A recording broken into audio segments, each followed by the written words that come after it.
کی ولادت کو نحوست تصور کیا جاتا تھا،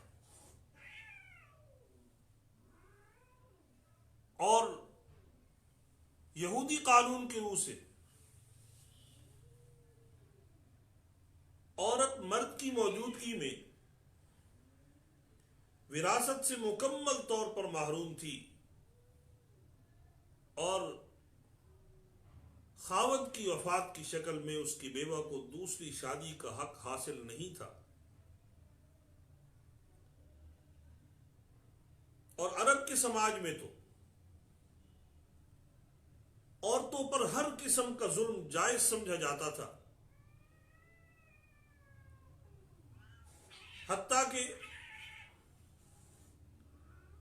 عرب میں والد کی وفات کے بعد والدہ کو بڑے بیٹے کی ملکیت سمجھ لیا جاتا،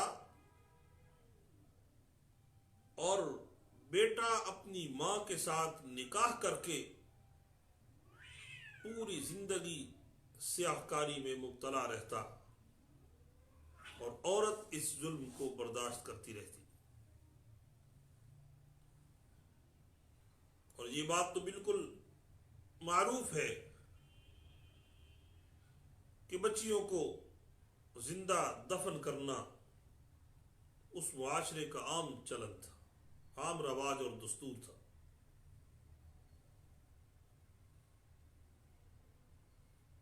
تو عورت صحیح معنوں میں جانوروں سے بدتر زندگی گزارنے پہ مجبور تھی۔ انسانی حقوق اسے حاصل نہیں تھے۔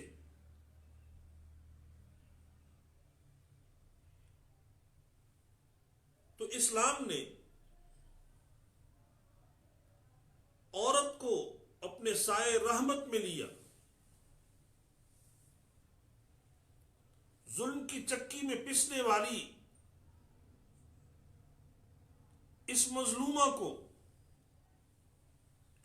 انسان نے ہر لحاظ سے، اسلام نے ہر لحاظ سے قابل احترام بنایا، اور ہم پہ یہ بات واضح کر دی کہ عورت ہر لحاظ سے تمہارے لیے محترم ہے۔ بیٹی ہے تو تمہاری عزت، بہن ہے تو تمہاری ناموس، بیوی ہے تو تمہارا جیون ساتھی،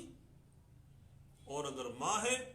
تو اللہ نے اس کے قدموں تلے تمہارے لیے جنت بنا رکھی۔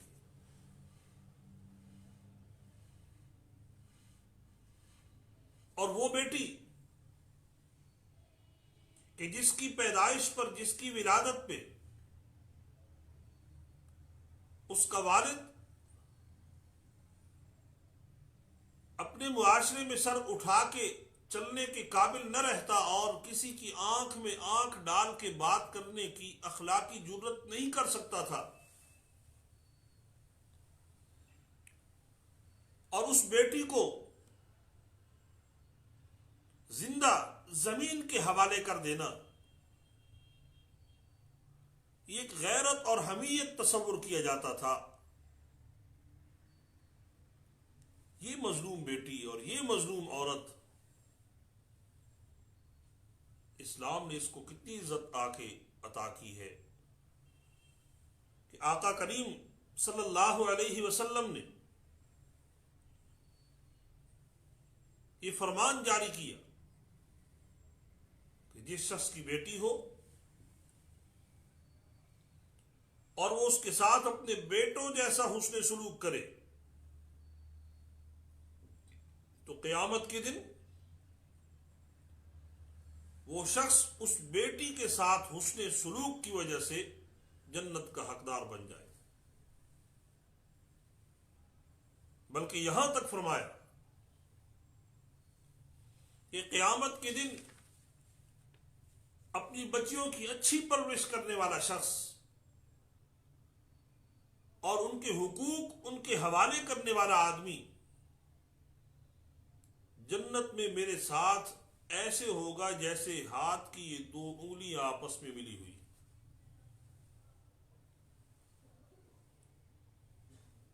تو آپ اندازہ کریں کہ عورت کو عزت اسلام نے دی ہے،